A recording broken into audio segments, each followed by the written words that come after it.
नमस्कार, जय हिंद साथियों। आप सभी का स्वागत है RLG स्टडी यूट्यूब चैनल में। आज की वीडियो में हम लेकर के आए हैं पॉलिटिकल साइंस का सेशन, और पॉलिटिकल साइंस के सेशन में हम बात करने वाले हैं संविधान का भाग नंबर 4, अनुच्छेद 36 से लेकर 51 तक राज्य नीति के निर्देशक सिद्धांत, यानी DPSP के नाम से जिनको जो है जाना जाता है, directive principle state of the policy, यानी राज्य नीति के निर्देशक सिद्धांतों के बारे में हम बात करने वाले हैं आज की वीडियो के अंदर। तो दोस्तों, इससे पहले हमने फंडामेंटल राइट, संविधान सभा, प्रियम्बल, पार्लियामेंट और अदर प्रकार की जो पॉलिटिकल साइंस के जो टॉपिक है वो पॉलिटिकल के सेशन में हमने कंप्लीट कर लिए हैं, डिटेल से डिस्कशन किया है उन तमाम चीज़ों को लेकर के। और आज की वीडियो काफ़ी ज़्यादा इंटरेस्टिंग और काफ़ी ज़्यादा महत्वपूर्ण और वैल्यूएबल होने वाली है, क्योंकि आज का जो टॉपिक है जिसमें हम नीति निर्देशक सिद्धांत के बारे में बात करेंगे आर्टिकल के अनुसार, विद आर्टिकल के साथ, और किस आर्टिकल में किस प्रकार का निर्देश जो है आपका जो है राज्य को दिया गया है, इन तमाम चीज़ों को लेकर के हम आज की वीडियो में डिटेल से बात करने वाले हैं। तो चलिए दोस्तों, बढ़ते हैं आगे। तो जो नीति निर्देशक सिद्धांत है उसके संदर्भ में यदि बात की जाए तो राज्य के जो नीति निर्देशक सिद्धांत है इन्हें DPSP के नाम से भी जाना जाता है, directive principle state of the policy. ठीक है, तो इनके बारे में जानेंगे कि इनका जो उल्लेख है, प्रावधान है संविधान के कहाँ पर किया गया है और किस तरीके का प्रावधान इन तमाम चीज़ों के अंतर्गत किया गया है। तो राज्य नीति के निर्देशक सिद्धांत का जो वर्णन है दोस्तों, संविधान के भाग नंबर 4 यानी अध्याय नंबर 4 के अंदर किया गया है और आर्टिकल नंबर 36 से 51 तक किया गया है। ठीक है, तो संविधान के कुल भाग कितने हैं? मुख्यतः 22 भाग है, अनुच्छेद 395 है। ठीक है, और 22 भागों में से जो चौथा जो पार्ट है वो आपका किससे रिलेटेड है? DPSP से रिलेटेड है, और आर्टिकल नंबर 36 से 51 तक, ठीक है, इनको संकलित किया गया है। अच्छा, भारतीय संविधान में DPSP को कहाँ से लिया गया है दोस्तों? आयरलैंड के संविधान से लिया हुआ है। और अगर पूछा जाए कि आयरलैंड ने कहाँ से लिया है ये प्रावधान, तो आयरलैंड ने इनको लिया है स्पेन से। कहाँ से लिए हैं? स्पेन से। ठीक है, तो ये भी आपने बात ध्यान रख लेनी है कि नीति निर्देशक सिद्धांत आयरलैंड ने कहाँ से लिए हैं? वो लिए हैं आपके स्पेन से। ठीक है, तो कहाँ से कहाँ तक आते हैं दोस्तों? आर्टिकल नंबर 36 से लेके 51 तक जो है इनका प्रावधान संविधान में किया गया है। क्लियर? तो सबसे पहले अगर हम बात करें आर्टिकल नंबर 36 की, तो आर्टिकल नंबर 36 क्या कहता है? राज्य की परिभाषा और नीति निर्देशक सिद्धांतों की परिभाषा की नीति निर्देशक सिद्धांत क्या है? सबसे पहली बात तो ये कि राज्य की जो परिभाषा है, राज्य क्या है, तो राज्य को बनाने के लिए कुछ एलिमेंट्स की इसमें बात की गई हैं, जैसे कि भूभाग है, भूभाग होना राज्य के लिए जरूरी है, जनसंख्या होना, जनसंख्या का होना, या फिर उसकी सीमा रेखाएं, या फिर स्वतंत्र प्रभुसत्ता। ठीक है, तो और साथ में आपके संसाधन, इन तमाम चीज़ों को लेकर के क्या है, राज्य का निर्माण किया जा सकता है। और राज्य के अपने नागरिकों के प्रति क्या कर्तव्य होगा, इन तमाम चीज़ों को जो है नीति निर्देशक सिद्धांतों के अंतर्गत जो है आर्टिकल नंबर 36 के तहत किया गया है। ठीक है, इसी के चलते अगर हम आर्टिकल 37 की बात करें दोस्तों, तो DPSP की जो प्रकृति है वो गैर न्यायोचित है। गैर न्यायोचित का मतलब है अर्थात इसके उल्लंघन करने पर न्यायालय द्वारा इन्हें लागू नहीं करवाया जा सकता, यानी इसके लिए आप इसको लागू करने के लिए आप न्यायालय की शरण नहीं ले सकते। ठीक है, यह राज्य के ऊपर जो है निर्भर करता है कि राज्य का क्या कर्तव्य होगा अपने नागरिकों के प्रति, जैसे रोजगार को बेरोजगारी दूर करना या बेरोजगार को रोजगार उपलब्ध कराना राज्य का कर्तव्य है, परंतु सभी लोगों को राज्य रोजगार नहीं दे सकता है। ठीक है, तो जिसके पास, उस राज्य के पास जिस हिसाब से साधन होंगे उसी हिसाब से उसको उपलब्ध करवाएगा। ठीक है, तो इसके लिए आप फंडामेंटल राइट की तरह क्या है, आपका न्यायालय में अपील नहीं कर सकते। ठीक है, तो ये न्यायालय द्वारा आपका जो है लागू नहीं करवाए जा सकते। तो ये बात की गई है आर्टिकल नंबर 37 में कि नीति निर्देशक सिद्धांतों को आपका जो न्यायालय द्वारा लागू करने के लिए आप अपील नहीं कर सकते हैं। ठीक है, हालांकि राज्य इसके ऊपर कार्य करेगा, परंतु इसको लागू करने के लिए न्यायालय में अपील नहीं की जा सकती। ऐसा कहाँ लिखा गया है दोस्तों? आर्टिकल नंबर 37 के अंदर। तो ये था आर्टिकल नंबर 37। अगर हम 38 की बात करें तो आर्टिकल नंबर 38 में क्या बोला गया है दोस्तों कि राज्य लोक कल्याण के लिए सामाजिक व्यवस्था बनाएगा। ठीक है, जिससे क्या है, नागरिकों को सामाजिक, आर्थिक और राजनीतिक न्याय मिलेगा। ठीक है, यानी लोक कल्याण कार्य करने के लिए सामाजिक व्यवस्था या सामाजिक प्रावधान सुनिश्चित करना, जिससे क्या है लोगों को सामाजिक, आर्थिक और राजनीतिक न्याय आपका जो है मिलेगा। ऐसी कहाँ बात की गई है? आर्टिकल नंबर 38 के अंदर। ठीक है, तो ये आपने ध्यान रख लेना है। पर ये दोस्तों जो ये जो प्रावधान है संविधान के अंदर आर्टिकल नंबर 36 से लेकर 51 तक और भाग नंबर 4 में, तो ये नीति निर्देशक सिद्धांतों के अंतर्गत इनका प्रावधान किया गया है और अलग अलग आर्टिकल में अलग अलग प्रकार के प्रावधान हैं। ये वीडियो काफ़ी ज़्यादा इंपॉर्टेंट, इसमें इंपॉर्टेंट प्रावधान और इंपॉर्टेंट जो चीज़ें हैं वो हम बात कर रहे हैं कि किस आर्टिकल के अंदर नीति निर्देशक सिद्धांत के भीतर कौन कौन से प्रावधान को सुनिश्चित और संकलित किया गया है। ये वीडियो ऑल कॉम्पिटिटिव एग्जाम के लिए काफ़ी ज़्यादा महत्वपूर्ण और इम्पोर्टेंट है। हाल ही में हिमाचल सरकार में होने वाले जो आगामी परीक्षाएं हैं, जेबीटी, टेट, कमीशन और अदर प्रकार के जितने भी एग्जाम हैं, उसकी दृष्टि में भी काफ़ी ज़्यादा महत्वपूर्ण ये वीडियो है। और अगर आपने हमारे चैनल को सब्सक्राइब नहीं किया है तो पहले आप चैनल को जरूर सब्सक्राइब कर लीजिएगा, चैनल को लाइक कर लीजिएगा और कमेंट बॉक्स में अपनी जो है आपकी राय जरूर दीजिएगा कि आपको वीडियो कैसी लगी है, आप किस एग्जाम की प्रिपरेशन कर रहे हैं, तो कमेंट बॉक्स में आप जरूर बताइएगा। चलिए दोस्तों बढ़ते हैं आगे।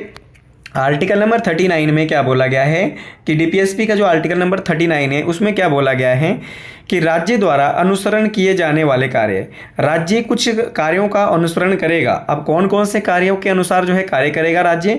नंबर 1, सभी नागरिकों को जीविका पर्याप्त साधन उपलब्ध करवाना। बिल्कुल सही बात है कि राज्य का ये दायित्व बनता है कि नागरिकों को क्या है, जीविका प्राप्त करने के साधन को उपलब्ध करवाना किसका कार्य है? राज्य का कार्य होगा।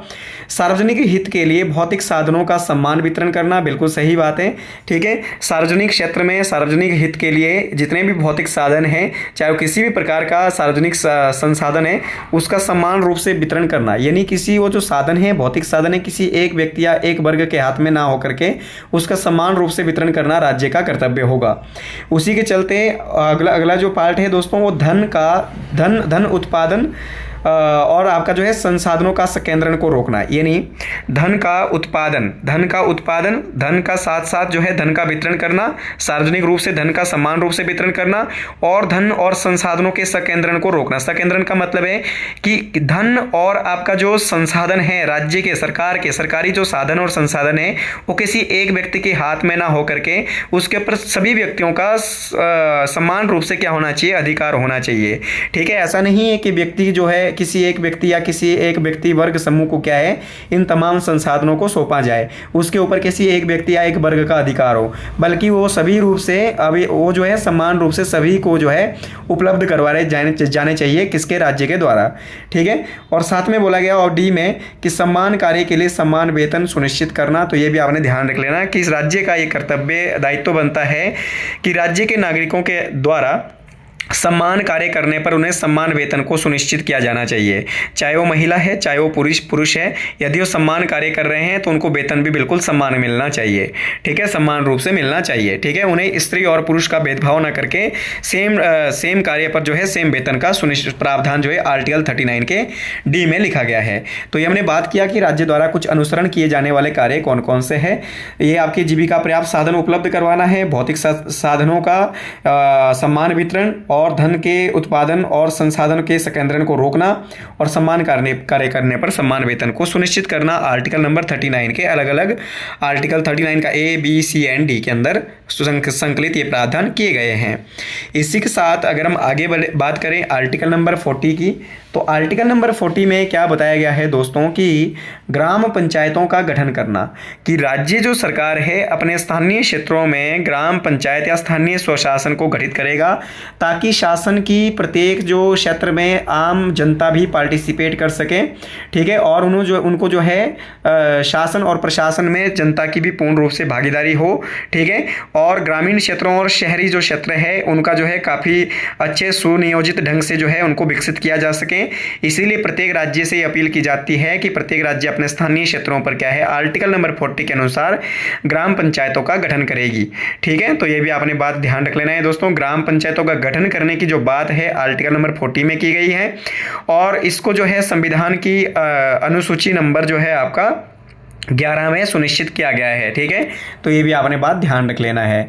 आर्टिकल नंबर 41 में क्या बताया गया है दोस्तों कि कार्य, शिक्षा, बेकारी, बीमारी और बुढ़ापे में जन सहयोग के अधिकार को सुनिश्चित करना, ये राज्य सरकार का बहुत बड़ा दायित्व है कि राज्य सरकार क्या करेगी कि कार्य, शिक्षा और बेकारी और बीमारी प्लस आपका बुढ़ापे में जन सहयोग के अधिकार को सुनिश्चित करेगी।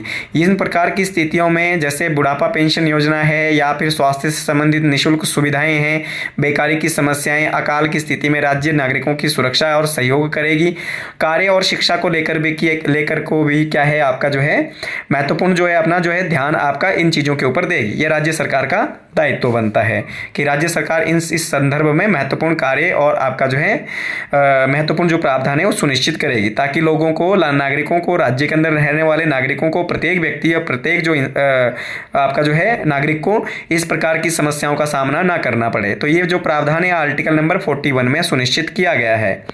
इसी के साथ आर्टिकल नंबर 42 की अगर बात करें तो इसमें कार्य तथा प्रसूति सहायता के लिए न्यायोचित स्थिति को उपलब्ध करवाना, ये भी स्पेशली महिलाओं के लिए ये बात की गई है दोस्तों कि कार्य तथा प्रसूति सहायता के लिए जब कोई लेडी प्रेग्नेंट, कोई ऐसी महिला जो प्रेग्नेंट है तो उसको प्रेग्नेंट होने के बाद हर प्रकार की सुविधाओं को सुनिश्चित करना निःशुल्क और अन्य प्रकार की स्थिति में। अगर कोई महिला गवर्नमेंट एम्प्लॉय है तो उसे 6 माह का अवकाश दिया जाता है, तो डिलीवरी से पहले या डिलीवरी के बाद। तो इस प्रकार की सहायता प्लस आपका जो है उसको निःशुल्क टीकाकरण, डिस्पेंसरीज और प्राथमिक जो उपचार जो आपके जो क्षेत्र हैं वहां पर उसको विभिन्न प्रकार की सहायता और आपके जो है विभिन्न प्रकार के समस्या समाधान निवारण समस्याएं निवारण से संबंधित जो प्रावधान है वो सुनिश्चित किए जाएंगे आर्टिकल नंबर 42 के तहत। ठीक है, ताकि जन्म दर और मृत्यु दर ये सारी की सारी जो चीज़ें हैं उसमें स्थिरता बनी रहे और इस प्रकार की जो प्रसूति जो सहायता हैं वो भी आपकी जो है उन्हें उपलब्ध करवाई जाएं। ये बात की गई है आर्टिकल नंबर 42 के अंदर। ठीक है, चलिए आर्टिकल नंबर 43 की अगर दोस्तों बात करें तो 43 में क्या बोला गया है, सभी श्रमिकों और कामगारों के लिए निर्वाह योग्य मजदूरी उपलब्ध करवाना, कि राज्य का ये दायित्व और कर्तव्य है दोस्तों। राज्य को निर्देश दिया गया है इसके अंदर कि राज्य इस प्रकार की व्यवस्था करेगा ताकि सभी प्रकार के, चाहे वो श्रमिक है चाहे वो कामगार है, वो अपने निर्वाह करने के लिए निर्वाह योग्य मजदूरी प्राप्त कर सकें। जो आपका रोजगार गारंटी है, आई थिंक अभी जो आपका सरकारी जो दिहाड़ीदार मजदूर है, आई थिंक अभी 275 या 278 के बीच में जो आपका 8 घंटे की जो आपकी पे है वो आपकी जो है 275 रुपये या फिर 278 रुपये इसके बीच में कुछ है। ठीक है, मनरेगा के अनुसार। तो इस प्रकार का सरकार जो है डेली का जो रेट है वो फिक्स करें ताकि एक दिन जो है लगातार कोई भी व्यक्ति, कोई कामगार है, मजदूर है, एक दिन लगातार काम करने के पश्चात जो उसको जो दिहाड़ी मिलती है ताकि उससे वो अपना जो भरण पोषण है वो बड़ी आसानी से कर सकें। ठीक है, लगभग 8 से 10 घंटे काम करने पर जो है उसको इतना आपका जो है निर्वाह मजदूरी मिल जाए ताकि वो अपना जो है निर्वाह बड़ी आराम से जो है कर सके। इस प्रकार की सुनिश्चित जो है इस प्रकार के प्रावधान को सुनिश्चित करने का जो प्रोसीजर है वो आर्टिकल नंबर 43 के अंदर सुनिश्चित किया गया है। तो ये भी आपने बात ध्यान रख लेना है। इसके अलावा 43 का बी की अगर हम बात करें तो इसमें बात की गई है दोस्तों कि व्यावसायिक प्रबंध को बढ़ावा देना और सहकारी समितियों का स्वैच्छिक गठन करना, ये भी किसका कार्य है दोस्तों, ये भी आपका जो है राज्य का कार्य है कि व्यावसायिक प्रबंध को बढ़ावा देना, कि राज्य विभिन्न क्षेत्रों में विभिन्न प्रकार के व्यवसाय को बढ़ाने के लिए लगातार प्रयास करेगा। राज्य के द्वारा विभिन्न प्रकार की योजनाओं को लागू करके लोगों को व्यावसायिक प्रबंध में पार्टिसिपेट या भाग लेने में महत्वपूर्ण जो सुविधाएं और आपके प्रावधान जो है वो राज्य सरकार सुनिश्चित करेगी। तो ये आपकी बात की गई आर्टिकल नंबर 43 के बी में। इसी के साथ अगर 44 की अगर हम बात करें तो 44 में क्या बोला गया है दोस्तों, नागरिकों के लिए समान सिविल संहिता का प्रावधान। समान सिविल संहिता का प्रावधान, समान सिविल का मतलब है कानून की समानता, कि नागरिक को राज्य के अंदर सभी के लिए कानून आपके जो है बिल्कुल समान रहेंगे। विभिन्न प्रकार की समान सिविल संहिताओं को लागू करने की बात की गई है। फॉर एग्जाम्पल जैसे भारत के विभिन्न राज्यों में विवाह और तलाक, विवाह की जो रीतियां हैं वो अलग अलग है, परंतु विवाह और तलाक से संबंधित जो कानून है वो सबके लिए अलग अलग, सबके लिए सेम है दोस्तों। चाहे विवाह की, भले ही विवाह की जो रीतियां हैं, रीति रिवाज और रस्में हैं वो अलग अलग है, परंतु विवाह और तलाक से संबंधित जो कानून है वो सभी धर्मों पर समान रूप से लागू रहते हैं। तो यहां पर ये बात की गई है आर्टिकल नंबर 44 के अंदर। ठीक है, कि नागरिकों के लिए समान सिविल संहिता को लागू करना। ये बात की गई है किसमें, आर्टिकल नंबर 44 के अंदर। इसी के साथ अगर हम बात करें 45, तो 45 में क्या बोला गया है, सभी बालकों को जिनकी आयु 6 से 14 वर्ष की है उनके लिए निःशुल्क तथा अनिवार्य शिक्षा का प्रावधान आपका जो है सुनिश्चित करना किसका कार्य है, राज्य सरकार का कार्य है। यानी शिक्षा को फ्री एंड कंपल्सरी शिक्षा को लागू कराने के लिए राज्य सरकार निरंतर प्रयासरत रहेगी। वो आपके 6 से 14 वर्ष के बालकों को निःशुल्क तथा अनिवार्य शिक्षा को लागू करने में जो सरकार है, राज्य सरकार है, वो महत्वपूर्ण जो है आपका निरंतर कार्य करेगी और उससे संबंधित महत्वपूर्ण प्रावधानों को लागू करेगी। ऐसा बात किया गया है आर्टिकल नंबर 45 में, क्योंकि दोस्तों ये जो आपका प्रावधान है काफ़ी ज़्यादा महत्वपूर्ण है। यहाँ पर निर्देश दिए गए हैं राज्य को 6 से 14 वर्ष के बच्चों को निःशुल्क तथा अनिवार्य शिक्षा का प्रावधान सुनिश्चित करना राज्य सरकार का कर्तव्य होगा। कौन से आर्टिकल में, 45 में। यही दोस्तों यही डेफिनेशन फंडामेंटल राइट के अंदर भी है, परंतु फंडामेंटल राइट की अगर बात करें तब हम बात करेंगे आर्टिकल नंबर 21 का ए, और यही डेफिनेशन फंडामेंटल ड्यूटीज़ में भी है दोस्तों। और फंडामेंटल ड्यूटीज़ के अंदर आर्टिकल नंबर 51 का ए, 51 के ए में ये बात की गई है। तो ये नीति निर्देशक सिद्धांत भी है, ये मौलिक अधिकार भी है और मौलिक कर्तव्य भी है। ठीक है, अगर कर्तव्य की बात हो तो आर्टिकल नंबर 51 के ए में शामिल है ये, और अगर अधिकार की बात हो तो आर्टिकल नंबर 21 के ए में है, और निर्देशक की बात हो, नीति निर्देशक सिद्धांत की बात हो तो फिर आर्टिकल नंबर 45 के अंदर ये सुनिश्चित किया गया है। ठीक है, इसी के साथ अगर हम बात करें 46 की, तो इसमें बात किया गया है अनुसूचित जाति और जनजातियों को यानी SC और ST तथा दुर्बल वर्गों को शिक्षा तथा आर्थिक संरक्षण का प्रावधान। यहाँ पर रिजर्वेशन की बात की गई है और इकोनॉमिक जो प्रोटेक्शन है उसकी बात की गई है, इकोनॉमिक प्रोटेक्शन की बात की गई है।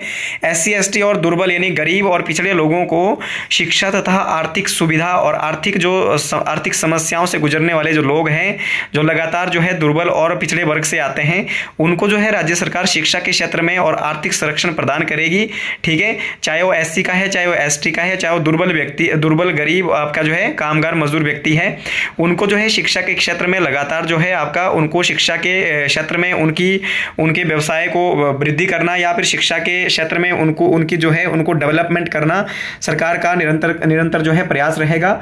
तो ये आर्टिकल बात की गई है 46 के अंदर। ठीक है, इसी के साथ अगर हम आगे बात करें आर्टिकल नंबर 47 की, तो 47 में बोला गया है पोष आहार तथा जीवन स्तर को ऊंचा करना तथा जन स्वास्थ्य का सुधार करने का प्रावधान करना। इसमें बात की गई है दोस्तों की पौष्टिक आहार, कि राज्य के नागरिकों को पौष्टिक आहार तथा उनके जीवन स्तर को बढ़ाने के लिए उनकी जन स्वास्थ्य यानी जन स्वास्थ्य से संबंधित विभिन्न प्रकार की समस्याओं को समाधान करने के लिए विभिन्न प्रकार की आपकी जो है निःशुल्क जो स्वास्थ्य सहायता है वो आपकी लागू करना। इसके संदर्भ में राज्य जो सरकारें हैं वो विभिन्न प्रकार के योजनाएं भी चलाती है। फॉर एग्जांपल हिमाचल सरकार के द्वारा जैसे आपका हिम केयर योजना है, या फिर अन्य प्रकार की जो भारत सरकार के द्वारा केंद्र सरकार के द्वारा चलाई गई स्वास्थ्य से संबंधित जो योजनाएं हैं, उन योजनाओं को लागू करके लोगों के जीवन स्तर को उठाने के लिए और उन्हें विभिन्न रोग से मुक्त करने के लिए जन स्वास्थ्य से संबंधित सुधार करने का लगातार प्रयास करेगी। कौन? राज्य सरकार है। ठीक है, आर्टिकल नंबर 47 के अनुसार। तो ये हमने बात करी DPSP के आर्टिकल 36 टू लेकर के 47 तक हमने बात कर ली है, और विभिन्न जो आर्टिकल में अलग अलग प्रकार के यहाँ पर प्रावधान जो है सुनिश्चित किए गए हैं।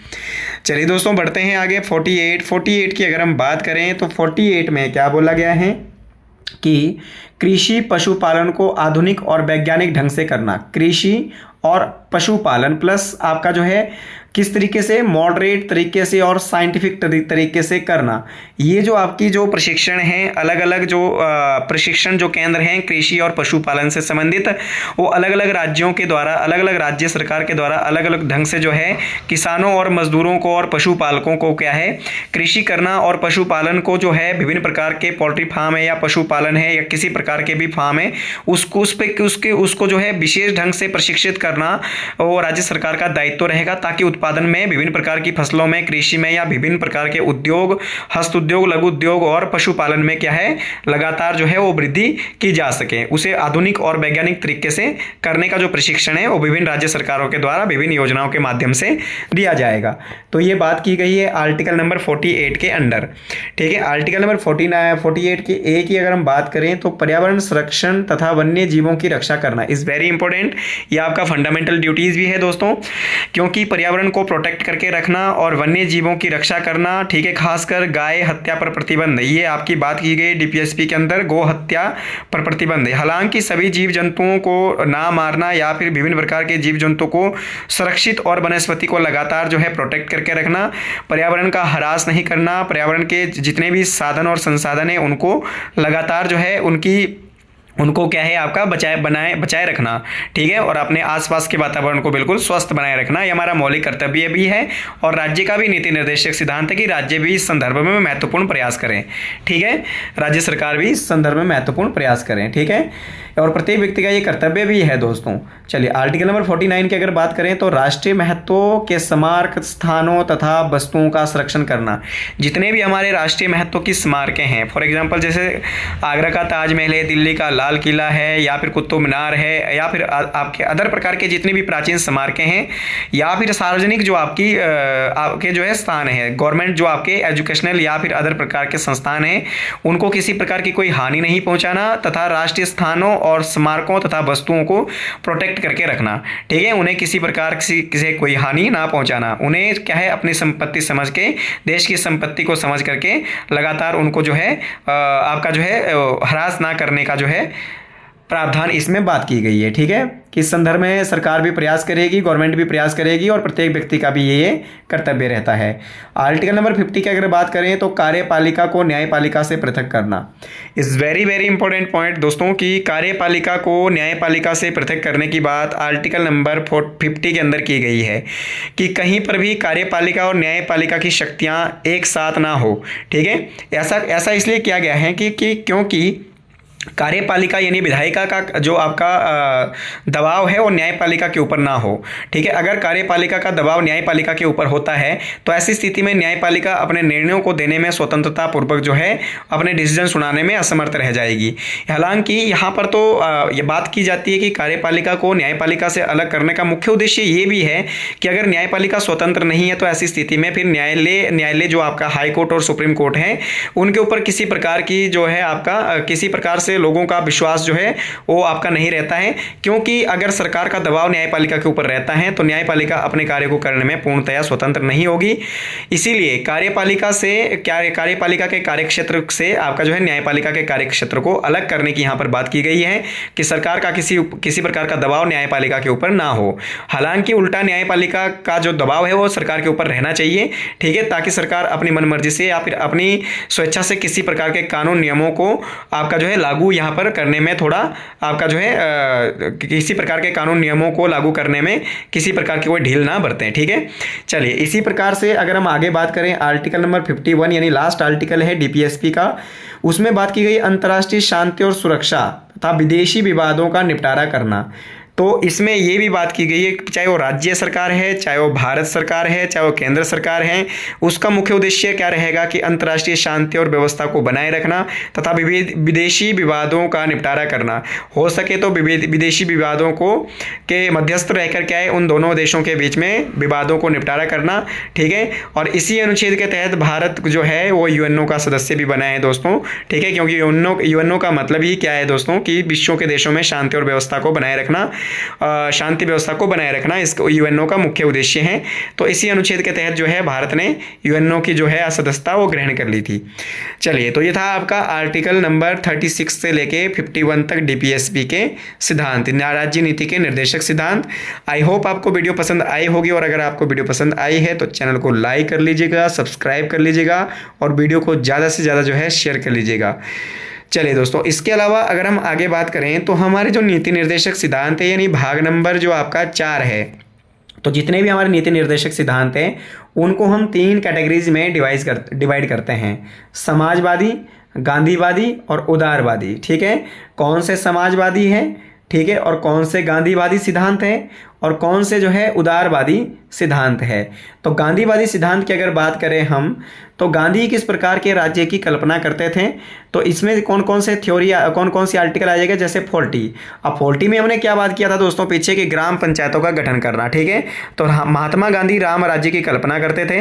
राम राज्य की कल्पना का मतलब है कि ऐसे राज्य का निर्माण करना जहाँ पर एक व्यक्ति के द्वारा दूसरे व्यक्ति का शोषण ना हो और प्रत्येक व्यक्ति की शासन शासन की विभिन्न प्रकार के शासन और प्रशासन में प्रत्यक्ष या अप्रत्यक्ष रूप से भागीदारी हो। तो गांधी जी की इस संकल्पना को जो पूरा करने में महत्वपूर्ण योगदान देता है वो है आर्टिकल नंबर 40। उसी तरीके से 43, 43 का बी, 46 एंड 47 ये किस प्रकार के आपके जो है किस प्रकार के अंतर्गत आते हैं दोस्तों? ये आते हैं गांधीवादी सिद्धांत के अंतर्गत। ठीक है, समाजवादी सिद्धांत की अगर बात करें तो समाजवादी सिद्धांत के अंदर कौन कौन आता है?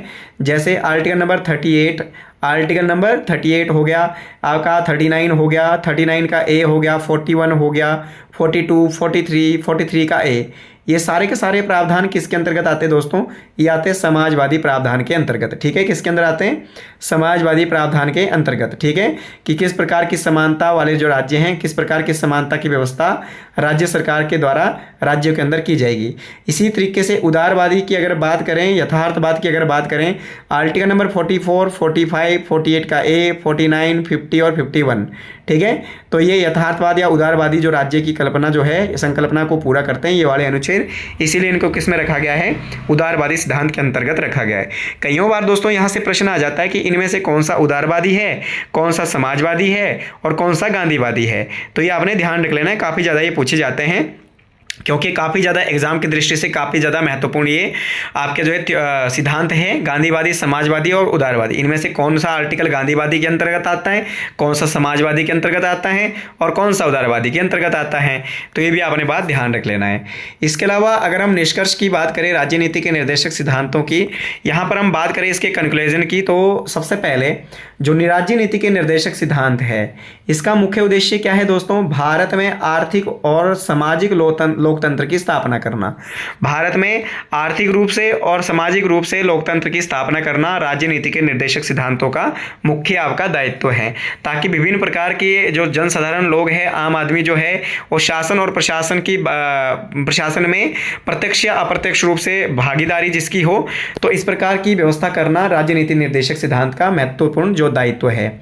इसके अलावा नीति निर्देशक जो सिद्धांत है वो संविधान के उन मार्गदर्शन तत्वों का प्रतिनिधित्व करते हैं जो राज्य के सामाजिक और आर्थिक न्याय, गरीब तथा कमजोर वर्गों की सुरक्षा तथा राष्ट्र की और अंतर्राष्ट्रीय स्तर पर शांति तथा सद्भाव सुनिश्चित करने की दिशा में निर्देशित करते हैं। ये विभिन्न प्रकार की जो आपकी जो व्यवस्थाएं उनको लागू करने में महत्वपूर्ण योगदान देते हैं दोस्तों।